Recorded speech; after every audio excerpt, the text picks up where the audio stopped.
This is the second lesson that I have tried to put together, trying to answer the question, who was Nehemiah, by simply going through and looking at some things from Scripture and figuring out what types of attributes really that he possessed, and really asking this question in order to kind of get a feel for who he was and why he may have, or why there may be information on him in Scripture. And so the first thing that we're going to mention here as we continue this thought process is that Nehemiah was a man of vision and planning. And if we look at the second chapter, and we'll look at verses 12 through 16, and I will tell you now that we probably won't read all of the verses that are going to be available on this slide, and if we do not, then I would encourage you to go ahead and study these for yourself when you have time. But picking up in Nehemiah chapter 2 and looking at verses 12 through 16, it says, "Then I arose in the night, I and a few men with me. I told no one what my God had put in my heart to do at Jerusalem, nor was there any animal with me except the one on which I rode. And I went out by night through the valley gate to the serpent well and the refuge and the refuse gate, and viewed the walls of Jerusalem, which were broken down, and its gates, which were burned with fire. Then I went to the fountain gate and to the king's pool, but there was no room for the animal that was under me to pass. So I went up in the night by the valley and viewed the wall. Then I turned back and entered by the valley gate, and so returned."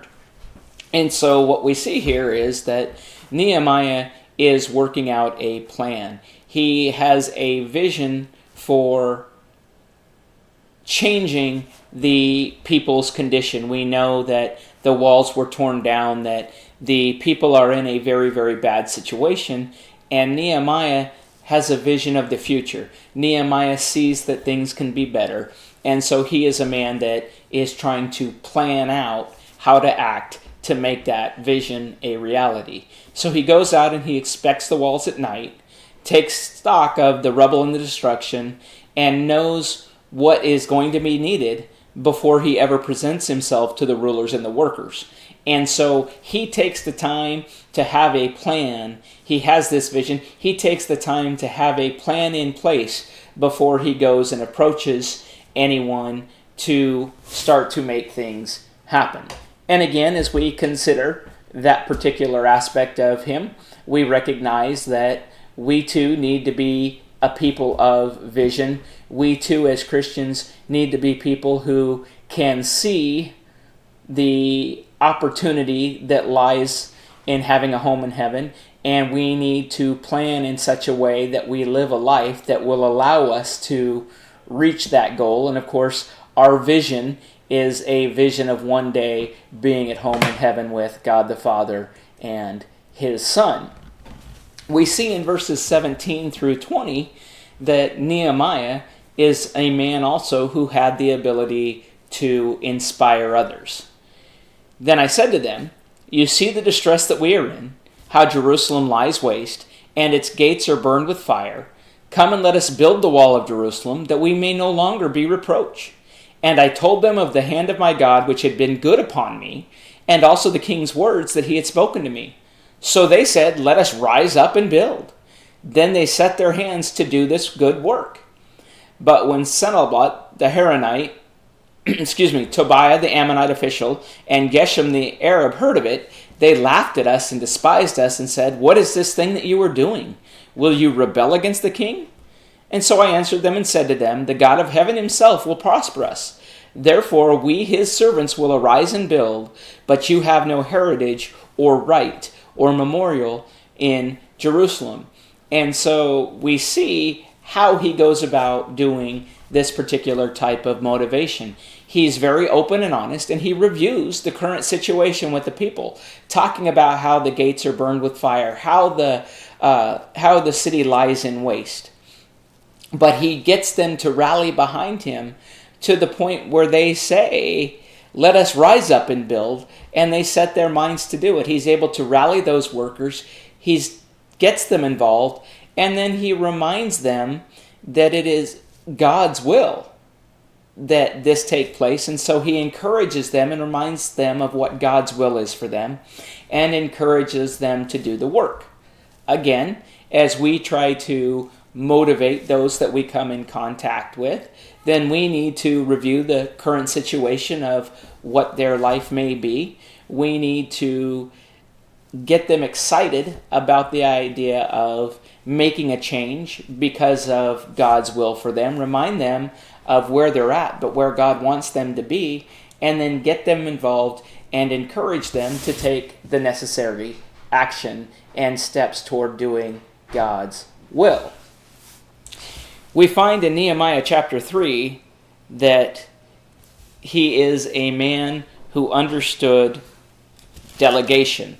And as you go through and as you look at chapter 3, it's just a listing throughout of where the different people are stationed and the different work that they are doing.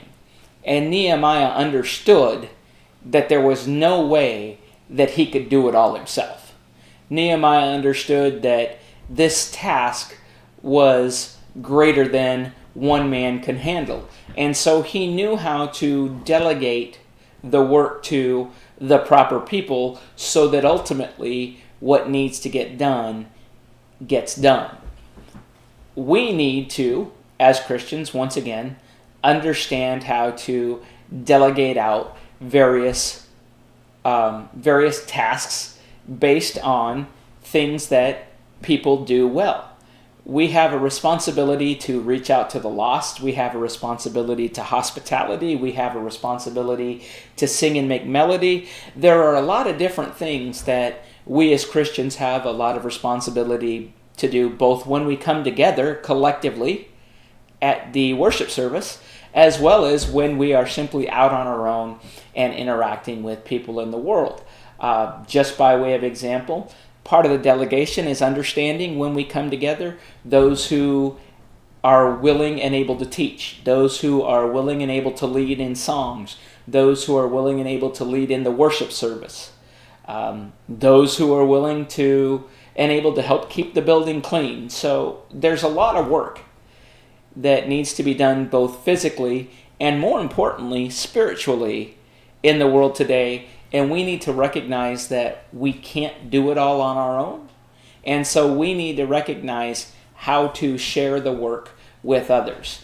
And we need to be willing to recognize that if it's work that we need to share with others, that we need to allow them to share some work with us. And we need to be willing to do our part as well. In Nehemiah chapter 4 and verses 10 through 15, if you'd like to turn there, we'll see that he is a man who overcame adversity. And this is just one of probably several instances that we can find in the account of Nehemiah where he overcomes difficulty. But we will look at what it says in Nehemiah chapter 4 verses 10 through 15. Then Judah said, "The strength of the laborers is failing, and there is so much rubbish that we are not able to build the wall. And our adversaries said they will neither know nor see anything till we come into their midst and kill them and cause the work to cease."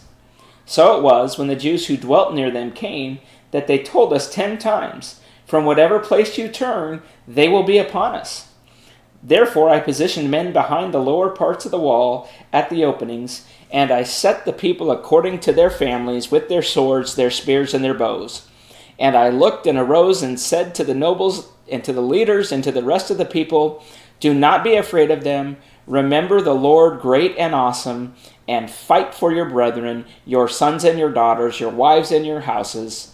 And it happened when our enemies heard that it was known to us, and that God had brought their counsel to nothing, that all of us returned to the wall, every one to his work. And so there was this concern that people felt like they weren't going to be able to finish the wall. There was also concern that they were going to be attacked and they were going to be killed before they were able to get the work done. And Nehemiah is able to still encourage the people to do the work that they need to do. And he comes up with a plan in order to protect the people that are working by positioning men around the wall. And so he is able to overcome the difficulty. He's able to overcome the negative attitude that the people are feeling, that they can't get the work done, as well as he is able to overcome those who are speaking to them in such a way that they're saying that they can't do it and that they will harm them and that their efforts will come to no good. And so, as Christians, there are a lot of people that are going to disagree with and have all kinds of things to say about us and about the beliefs that we try to share with them and the truths that we try to present. And we need to be able to overcome those objections without fear. We need to have a plan, as Nehemiah shows, in how to conquer those objections, and we need to find a way to overcome the adversity and the way people talk against us or potentially about us. So again, Nehemiah is an excellent example of overcoming adversity. In verses 13 through 23, we see that he is a man who puts his faith into action.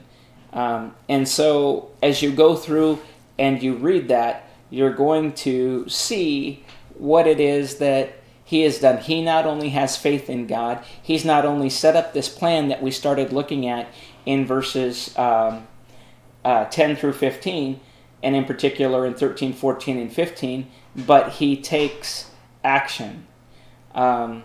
Picking up at verse 16, and we'll read 16 through 23. So it was from that time on that half of my servants worked at construction, while the other half held the spears, the shields, the bows, and war armor, and the leaders were behind all the house of Judah. Those who built on the wall and those who carved burdens loaded themselves so that with one hand they worked at construction and with the other held a weapon. Every one of the builders had his sword girded at his side as he built, and the one who sounded the trumpet was beside me. Then I said to the nobles, the rulers, and the rest of the people, the work is great and extensive, and we are separated far from one another on the wall. Therefore, wherever you hear the sound of the trumpet, rally to us there. Our God will fight for us. So we labored in the work, and half of the men held their spears from daybreak until the stars appeared. At the same time, I also said to the people, let each man and his servant stay at night in Jerusalem, and that they may be our guard by night and a working party by day. So neither I, my brethren, my servants, nor the men of the guard who followed me took off the clothes, except that everyone took them off for washing. And so you see that he includes himself in the actions that need to take place. And he doesn't just come up with a plan. He doesn't just have a vision, come up with a plan, and not do anything with it. But he puts his faith in action. And he says in verse 23, where we can see his faith, he says, our God will fight for us. And as Christians, it would be good for us to be able to say the same thing. We need to recognize that God is for us, and we need to be people of action and not just of faith. In Nehemiah chapter 6 and the first 14 verses, we'll find that he is willing to make personal sacrifices. Again, for time's sake, I won't go ahead and read that. I'll let you go through and look at those 14 verses. I will reference back to what we just looked at in the previous verses, where it talks about he was willing to sacrifice sleep and things by working day and night. And so he was a man who was willing to sacrifice himself for a cause. There's a sacrifice that comes with being a servant of God. There are things that we'll have to give up. There are things that we'll have to do. But Nehemiah recognized that it was worth it. And we as Christians today need to recognize that the sacrifice that we make is worth, the reward is worth that sacrifice. but we have to be willing to sacrifice, not sacrifice others, but be willing to make a personal sacrifice ourselves as well. Along with this idea of having a plan or a vision, in Nehemiah chapter 7 and verses 1 through 3, we see again, he provides watchmen for the walls because he's thinking ahead, thinking about what could occur. Picking up in verse 1 of chapter 7, it says, "Then it was, when the wall was built, and I had hung the doors, when the gatekeepers, the singers, and the Levites had been appointed, that I gave the charge of Jerusalem to my brother Hananiah, and Hananiah the leader of the citadel, for he was a faithful man and feared God more than many. And I said to them, do not let the gates of Jerusalem be opened till the sun is hot, and while they stand guard, let them shut their doors and bar them, and appoint guards from among the inhabitants of Jerusalem, one at his watch station and another in front of his own house." And so what he does is, he first of all appoints Hananiah, his brother, is appointed. We see that the walls, the gates, the doors, they've been completed. The Levites and singers had been appointed, the leadership, and so he's now preparing for going forward once this has taken place. And he recognizes that Jerusalem still needs protection. Its gates need to be opened late and closed early, and its inhabitants are going to be responsible for their own security. So he's already thinking ahead about what needs to be done in order to keep them safe. And as was mentioned, we need to plan, we need to think ahead.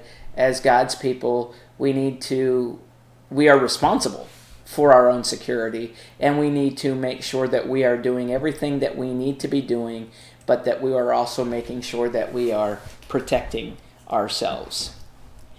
And then we're going to see in several instances where he is a man of tenacity. He's a very tenacious individual. He doesn't give up.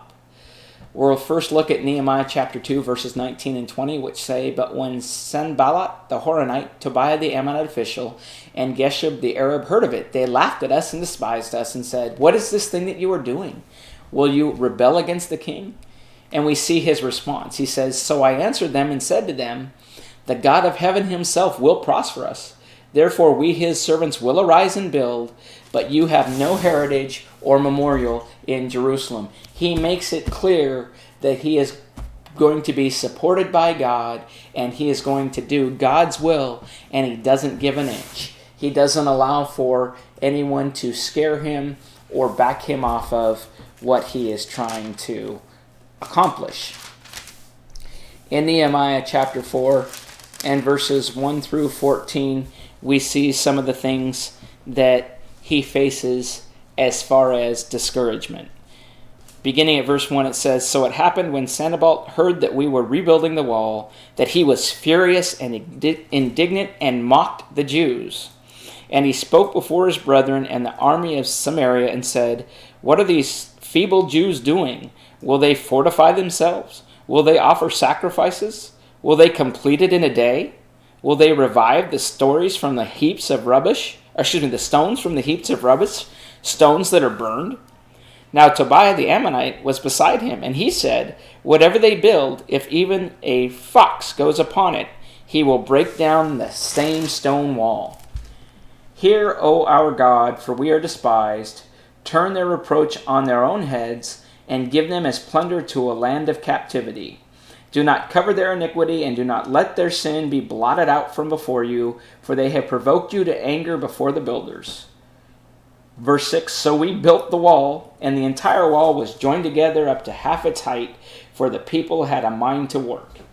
Now it happened when Sanballat, Tobiah, the Arabs, the Ammonites, and the Ashdodites heard that the walls of Jerusalem were being restored and the gaps were beginning to be closed, that they became angry. And all of them conspired together to come out and attack Jerusalem and create confusion. Nevertheless, we made our prayer to God and because of them we set a watch against them day and night. Then Judah said, 'The strength of the laborers is failing, and there's so much rubbish that we are not able to build the wall.' And our adversaries said they will, and we looked at that earlier. And so you see all of these things going on, but you see that he doesn't give up. Throughout all this conspiring and things that are taking place, he says in verse 9, "Nevertheless, we made our prayer to our God, and because of them we set out a watch against them day and night." They went to God, and then they set a watch because they weren't going to stop. No matter how hard people tried to discourage them, no matter how bad people wanted to speak of them or to claim that they couldn't do what it is that they were trying to do, they refused to give up. It's very simple what the message is for us as Christians. No matter how hard man tries, no matter how much they say, no matter how much they try and prevent us from doing what we need to do, just like Nehemiah, we cannot be discouraged and we must not give up.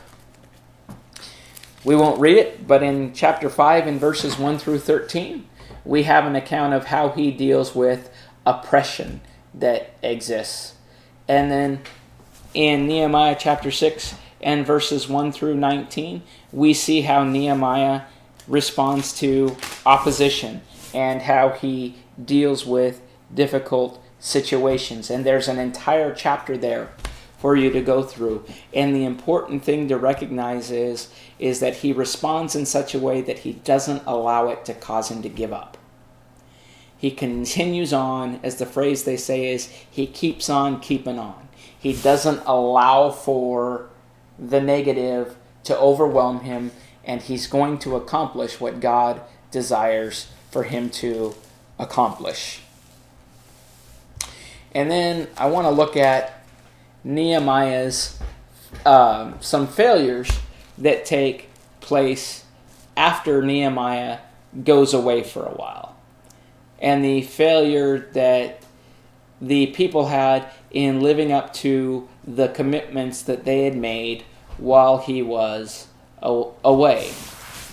And in verses 9 through 14 of chapter 13, you'll see that there is a situation of the sin of having an unholy relationship. And coupled within that is the forsaking of God's house. Then we see that they profane the Sabbath day, which they were not to do in verses 14 through 22, and the sin of mixed marriages in verses 23 through 31. And so basically what we have is we have a situation where Nehemiah could have easily become frustrated and could have easily wanted to give up at this point, seeing all of the failures of what was taking place now amongst the people. But he doesn't give up. He's going to go back and he's going to fix the problem. And that's what we as Christians need to do as well. We need to recognize that there are going to be times when there are things where we or other members that we love and care for may fail in some regard.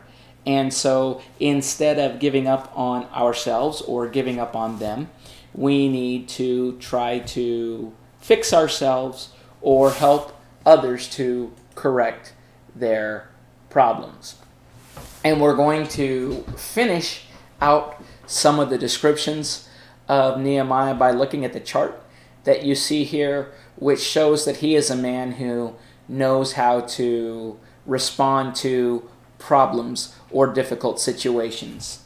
There was a plot in chapter 6, verses 1 and 2 to at least harm him, possibly assassinate him, and he refuses to, or there's a plot to assassinate or harm, and he refuses to cooperate. He's not going to do that. There is slander in verses 5 through 7 against him, and in verses 8, he denies that slander. He denies what's said about him, and notice what he does, and you're going to see this in everything from here in, and he prays. And so in 6, 8, and 9, we see that. In verse 13, there is a plot to discredit him, and again, he refuses to cooperate with them, and we see in verse 14 that he prays. And here are some of the things that took place that we were mentioning in chapter 13. Tobiah moved into a temple storeroom in 13 verses 4 through 7. And in verse 8, Nehemiah's response is to come in and toss out Tobiah's furniture because he doesn't belong there. In verse 10, we see the neglect of paying the temple tithe and offerings. And we see in verse 11 the rebuke that Nehemiah offers, and he stations the Levites at their posts. And then again in verse 14, we see that he prays. In verses 15 and 16, we see a violation of the Sabbath by business activity. In 17 and 18, there is the rebuke by Nehemiah. He posts guards. And in verse 22, we see again prayer. And then lastly, we have in verses 23 and 24 the problem of mixed marriages. Again, we have the rebuke in verses 25 through 27. There is actually the removal of a guilty priest that takes place, and we see that in verse 28. And then once again, in verse 29, we see that he prays. And so one of the obvious things that should jump out to us as we look at learning how to respond to problems is to pray to God and to ask for his guidance and his help. But as Christians, we need to know how to properly respond to problems that we come in contact with. We can't ignore them and hope that they'll just go away. We can't react wrongly. We have to learn how to respond properly to the difficulties and problems that we face. So, in concluding these two lessons on the question of who was Nehemiah, I believe the answer we could give is he was a godly leader who is an example for us today. And I encourage you to go back and to study these characteristics, these attributes, read through the book of Nehemiah and see how these things are shown and portrayed in Nehemiah, and then think about how you can apply them to your life as well. Thank you.